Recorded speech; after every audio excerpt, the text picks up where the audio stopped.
So the Sens look like crap again yesterday. Like, honestly, how many times are they going to get blown out this season? So I'm going to take a quick look at this game, a quick rundown through it, and then I'm going to get on to what the Sens need to do to stop this and just maybe some minor adjustments they need to make to their playing style. So let's talk about the game briefly. So Marcus Hogberg starts this game. He would get injured. The big news, though, is Thomas Chabot would be out with an injury before this one even started.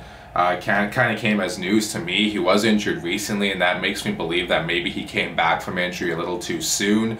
Maybe earlier than he should have, and maybe he re-aggravated something and that's why he was out. I hope it's not too long term, because boy, the Sens look really bad without him. 10:29 to the first period, guess who would score for Toronto? Yeah, Austin Matthews always has to score on Ottawa, because I mean, you talk about making a team your you-know-what. You know what I mean. This guy makes this team his you-know-what. So Austin Matthews scores. Joe Thornton would score. Tim Stützle would score. Yes, that's a positive. Great shot over Michael Hutchinson. Chris Tierney assists on that. Matthews scores again. Boring. Who cares? Ilya Mikheyev would score. Mitch Marner would score. Connor Brown would score from Matthew Pekka. Matthew Pekka, I want to mention also, he comes into the lineup for Artem Anisimov, and I thought Pekka looked really good in this game, actually. He was one of the lone positives in a very negative game. He went out there, he played well, he forechecked, he skated, he added a lot of speed, something the Sens need so bad because they look so slow most nights. And he even got an assist on this play, so good for him. Then William Nylander would make things even uglier, 6-2, assisted by Spezza. Drake Batherson would score a lucky one off of Mikko Lettinen's skate. Goes in off him. He was meaning to pass it across the step-on, I believe. Goes in off the skate, like I said. Past Michael Hutchinson. It's a 6-3 game. Then John Tavares would score to make it 7-3. Who cares? Boring. Marner and Kerfoot get assists on that. 7-3 the final. Wow. Yay, Leafs have a trophy. You beat the worst team in the league 7-3.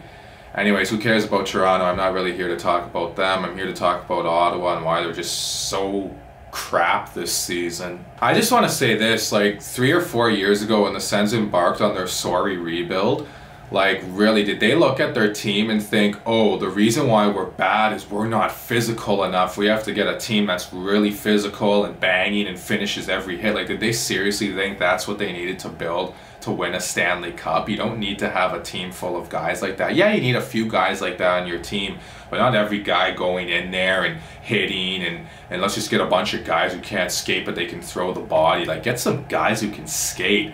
Like, that's what we're really seeing the difference in this 3-game series, or at least I did anyways. I don't know, let me know in the comment section below if you guys noticed the same thing.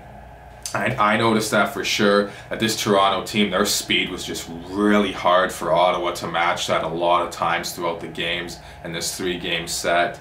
And the Leafs, while they're not the most physical team in the league, I believe they're 3rd last in hits or something like that. I mean, they're tearing it up. They're tearing it up. How can you look at that if you're Ottawa and just, no, ignore that. Let's just look at some physical team that's kind of moseying along somewhere else in a different division. If you're the Sens, you could potentially be facing these guys in the playoff series one day if, say, by some miracle the Sens ever get back there, which I don't believe they will at this point. But anyways, all that aside, like, you could potentially face this team in the playoffs a few years down the road. And what if you get there with some big, slow, physical team? Let's say the Sens eke into the playoffs with their big, slow, physical team. They're going to get killed by Toronto. They would in a playoff series. I don't care if you say, oh, playoffs are different. Physicality wins the day. Not really. I know people, when a physical team wins the cup, they like to point right away, oh, that team won because they're physical. But then people completely forget who's the last team to win back-to-back cups in the first time in 20 years. The very unphysical Pittsburgh Penguins, who used their speed and their skill, and they defended well by skating teams into the ice every night. That's how they won their 2 Stanley Cups. I know people don't want to hear that, but sorry, it's a fact. And at the end of the day, I believe, yeah, being a fast team and having a group of guys that have good team speed collectively will help you win the cup better than a big banging physical team. And people point at the Blues. The St. Louis Blues, well, yeah, you have to respect what they did, no question about it. Don't get me wrong. I'm not a Blues hater here. But for me, I almost feel like it was kind of a flash in the pan for them. Like, they caught lightning in a bottle when they won it. So for Ottawa, I hope they're not looking to St. Louis and say, oh, that can be us. That was a total flash in the pan. while the Blues are still a good team, don't get me wrong, they're still a playoff team, in my opinion.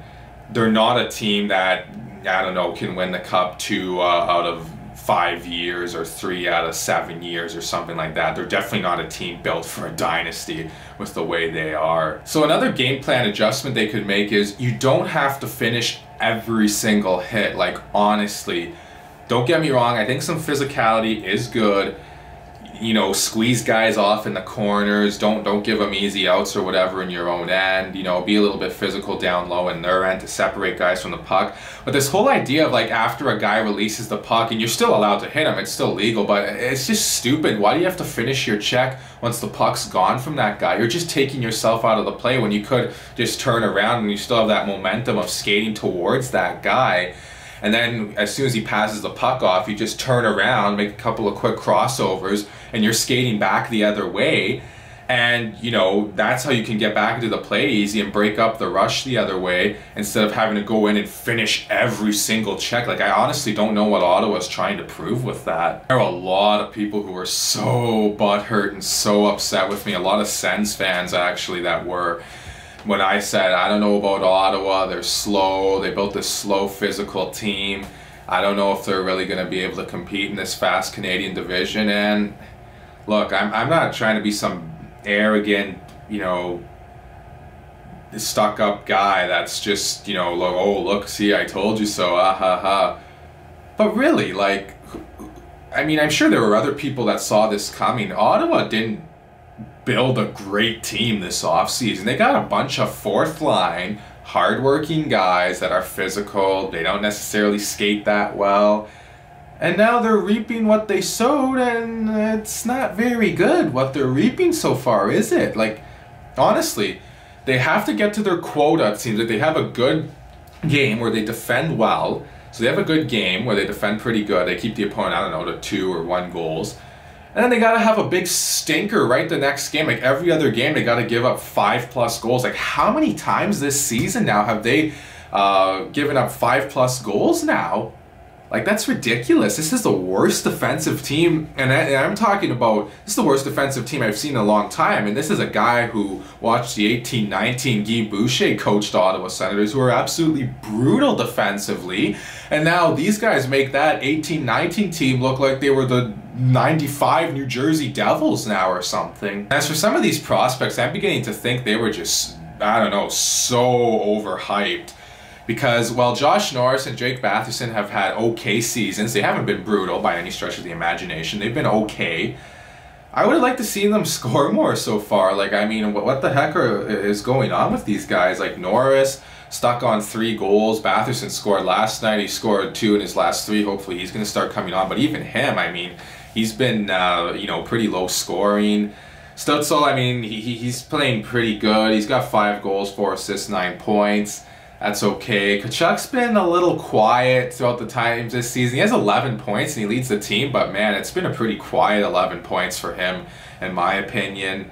And out of that prospect group that the Sens currently have right now, I mean, things could change in the future with drafting and everything, but who they currently have right now, I don't really see anyone other than Stutzel emerging as a superstar out of that group. I don't see Batherson as a future superstar. I know some people are saying, oh, he's going to be a star player in the future.